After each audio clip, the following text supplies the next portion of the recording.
ഇന്ന് നമ്മൾ ഡിസ്കസ് ചെയ്യാൻ പോകുന്ന വേർഡ് നമ്മൾ സാധാരണ കോമൺ ആയിട്ട് ഉപയോഗിക്കാത്ത രണ്ട് വേർഡുകളാണ്. കഴിഞ്ഞ വീഡിയോയിൽ നമ്മൾ ചോദിച്ചിട്ടുണ്ടായിരുന്നത് ഇന്നോക്യൂസ് എന്നുള്ള വേർഡായിരുന്നു. ഇന്നോക്യൂസ് എന്നുള്ള വേർഡിൻ്റെ മീനിങ് നമുക്ക് ഹാനി വരുത്താത്തത് അല്ലെങ്കിൽ അപായരഹിതമായത്, ഇതെല്ലാമാണ് അതിൻ്റെ മീനിങ്. നമുക്കൊരു എക്സാമ്പിൾ നോക്കാം. An innocuous snake is not poisonous. അപ്പോൾ അതാണ് ഇന്നോക്യൂസ് എന്ന് പറഞ്ഞു കഴിഞ്ഞാൽ. ഇന്ന് നമ്മൾ ഡിസ്കസ് ചെയ്യാൻ പോകുന്ന വേർഡ് ഇൻക്യൂസിറ്റീവ് എന്നുള്ള വേർഡാണ്. ഇൻക്യൂസിറ്റീവ് എന്ന് പറഞ്ഞു കഴിഞ്ഞാൽ നമ്മൾ പറയാറുണ്ട് അവന് കൗതുകം കുറച്ച് കൂടുതലാണ് എന്ന് പറയും. അല്ല, നമ്മളിപ്പോൾ ഒരു ടൂറൊക്കെ പോയി കഴിഞ്ഞാൽ നമ്മൾ കാണാത്ത ഒരു സ്ഥലം നമ്മൾ കാണുമ്പോൾ നമുക്ക് ഭയങ്കരമായിട്ടുള്ളൊരു ജിജ്ഞാസ അല്ലെങ്കിൽ ഒരു കൗതുകം ഒക്കെ ഉണ്ടാവും അല്ലേ? അപ്പോൾ അതിനെ നമ്മൾ സൂചിപ്പിക്കുന്ന വേർഡാണ് ഇൻക്യൂസിറ്റീവ് എന്ന് പറഞ്ഞു കഴിഞ്ഞാൽ. അപ്പോൾ ഈ കൗതുകം കൂടുതലുള്ള ആൾക്കാരോട് നമുക്ക് ഇങ്ങനെ ചോദിക്കാം, വാട്ട് മേക്സ് യു ഇൻക്യൂസിറ്റീവ്?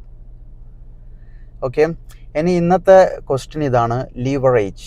അതിൻ്റെ അർത്ഥം അറിയുന്നവർ കമൻറ്റ് ചെയ്യുക. ഓക്കെ.